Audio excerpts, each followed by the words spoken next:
Hello, welcome to part 2 of the Surds topic. Today our lesson is called Surds. Okay, so that's our heading for today, Surds. Alright, Surd, it's an interesting word. Not trying to rhyme there. Basically, we've talked about irrational numbers. So the real number system is broken up into rational and irrational numbers. Surds are irrational numbers, or they're a particular type of irrational number. Okay, they're irrational numbers that involve irrational roots. Okay, so think about some of the examples from last lesson, like the square root of 2 and the square root of 3. That's what we're talking about here. So an irrational number that involves an irrational root. That's a surd. Okay, and these are of the form the nth root of x. Okay, so it could be the square root, could be the cubed root, could be the fourth root, etc. of some rational number x. So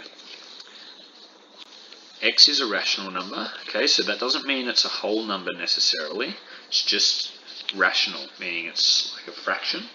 Remember, a rational number can be expressed in the form p over q.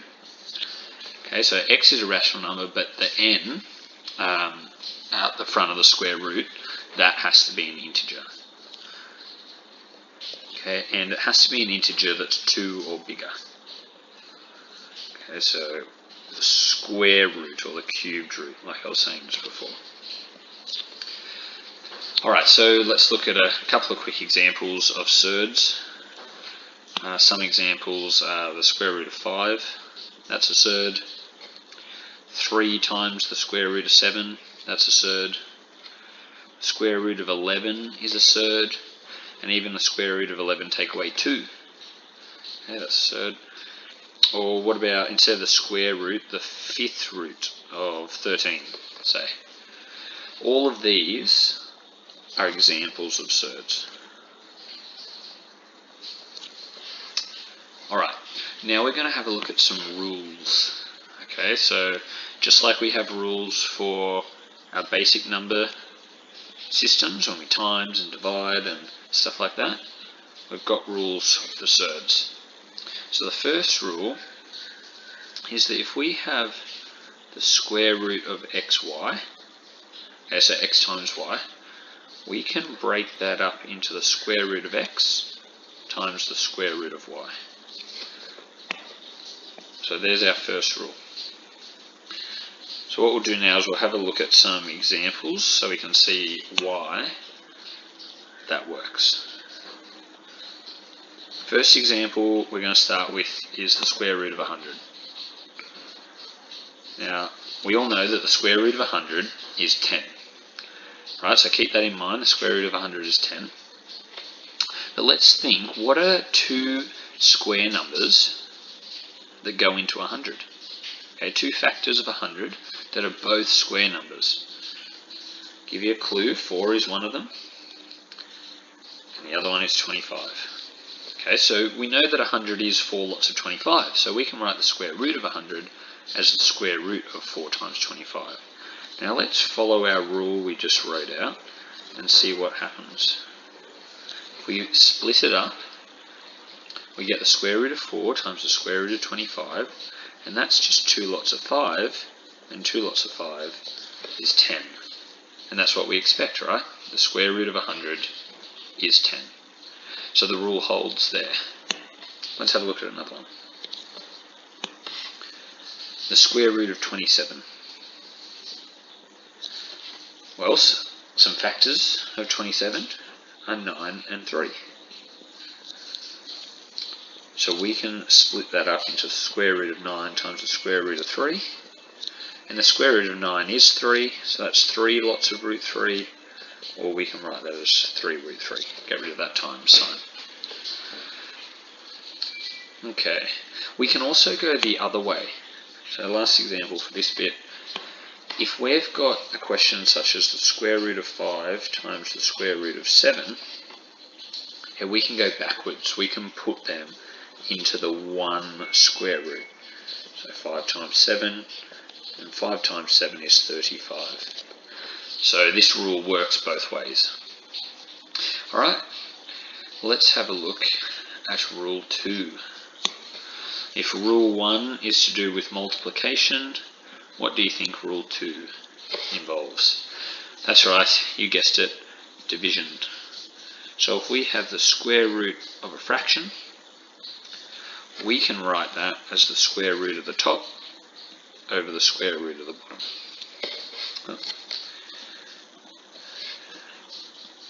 Okay, so that's our second rule. And once again, we'll have a look at some examples now to see why it works like that. Let's start with another one where it seems kind of obvious. Okay, it's always good starting with the obvious ones. Alright, 16 over 4. So the square root of 16 over 4. Now before we do anything more, what is 16 divided by 4? Well, it's just 4. And what is the square root of 4? It's 2. So keep that in mind, we expect our answer to be 2. Let's follow the rule now, where we take the square root of the top over the square root of the bottom. Square root of 16 is 4, the square root of 4 is 2, 4 divided by 2 is 2. So there we go. We can see that the rule works. Let's have a look at another example. The square root of 125 divided by the square root of 5. Well, they're separate. We can actually put them together. So this is an example of going backwards.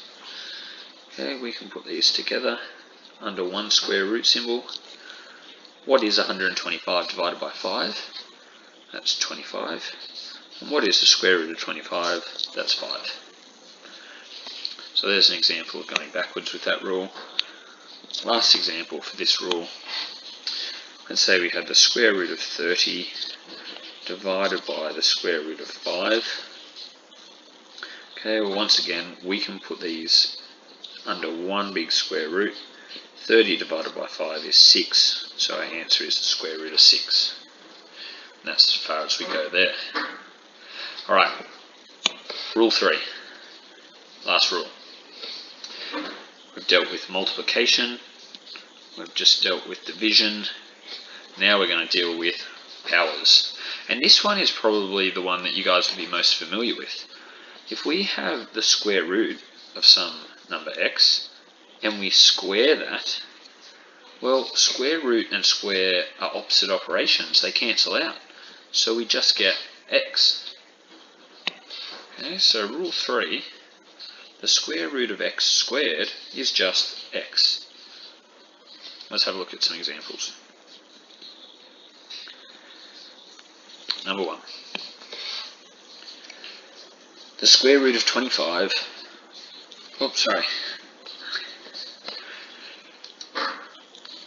the square root of 25 all squared. What is the square root of 25? Well, that's just 5, and 5 squared is 25. So we can see how it's just what's under the square root. Right? Example 2, the square root of 7 squared. Well, if we follow our working that we just did, okay, we can actually skip a step and just go, well, they cancel out, so the answer is 7. Straight up. Alright, let's have a look at a slightly different one. A little bit different. Let's see if, there we go. Wasn't drawing for me for a second. Okay. 3 times the square root of 2 all squared. So this one's a little bit different because the 3 is just a 3, it's not under the square root sign. So what we've got to do here is remember one of our rules from the index laws, that if we've got two things multiplied by each other and they're taken to some power, ab to the power of n, well that is a to the n times b to the n. Okay, we're going to use that rule for example 3 here. So this is the same. This is the same as 3 squared times the square root of 2 squared. Okay, we've taken the first thing and squared it, and the second thing and squared it. Now 3 squared is 9. The square root of 2 squared, that's just 2. So our answer is 9 times 2, which is 18. Alright. All of these rules, and especially rule 1, okay, rule 1 where we use the multiplication, all of these are going to help us with simplifying surds. Okay, simplifying surds. And we're going to write out a little process of what we have to do to simplify surds.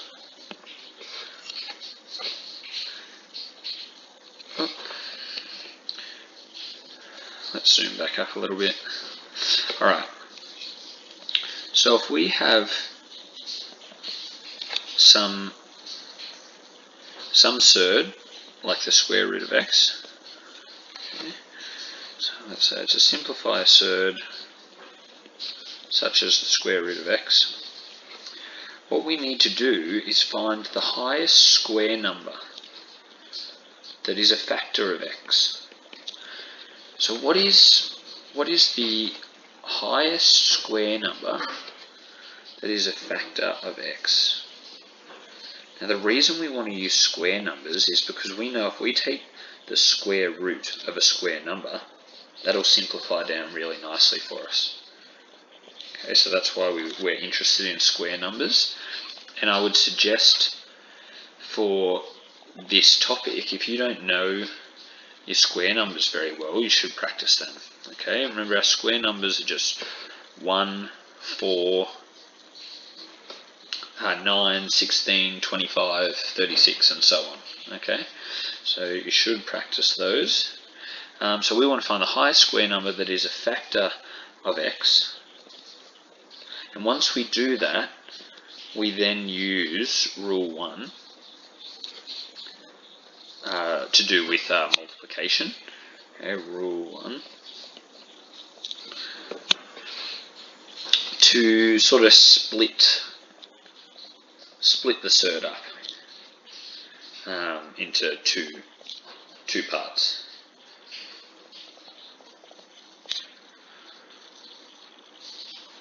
So I'm going to split the surd into the 2 square roots. So if we can do that, we will be able to simplify our surds. So there's the little bit of notes. Let's have a look now at an example so that we can see this in action. Alright. So example 1.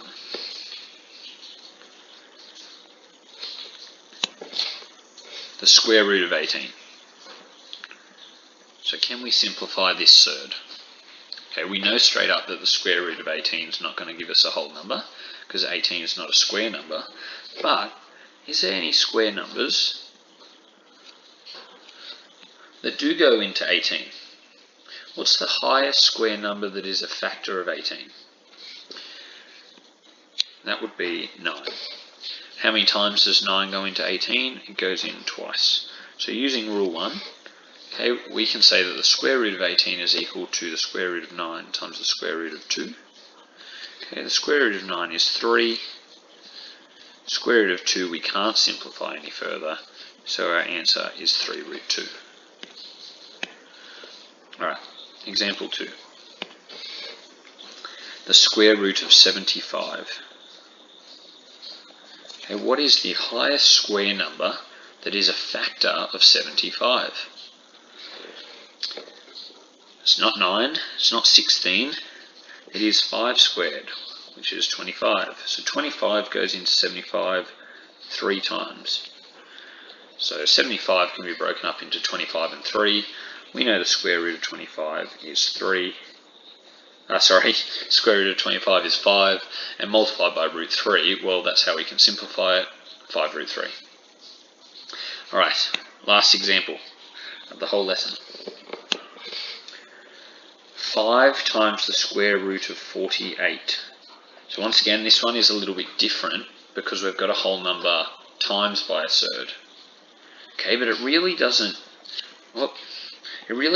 make things too difficult for us, right? Because we can just put the 5 there. Man, it keeps going down. Okay, we can put the 5 there, but sort of forget about it for a little bit. So there's 5. That's great. But now let's just focus on the square root of 48. So what square number goes into 48? So go through your square numbers and you'll find that the highest square number that is a factor is 16. And 16 times 3 gives you 48. So we can split the square root of 48 up into the square root of 16 times the square root of 3. We've still got that 5 there. The square root of 16 is 4. We can't simplify the square root of 3. And now 5 times 4, that is 20. So our answer is 20 root 3. So that ends the lesson. Let's have a quick recap now. We're looking at surds today. Surds are irrational numbers that involve irrational roots. Okay, like the square root of 5 or 3 times the square root of 7, or it might be the cubed root or the 4th root or the 5th root. And then we have different rules that we can use with surds. We have the multiplication rule in number 1, we've got the division rule in number 2, and we've got the power rule in number 3. And if we want to simplify a surd, we need to find the highest square number that is a factor of x, and then use rule 1, the multiplication rule, to split that surd up. And we finish with some examples that show how that works. That ends the lesson. Have fun with the exercise.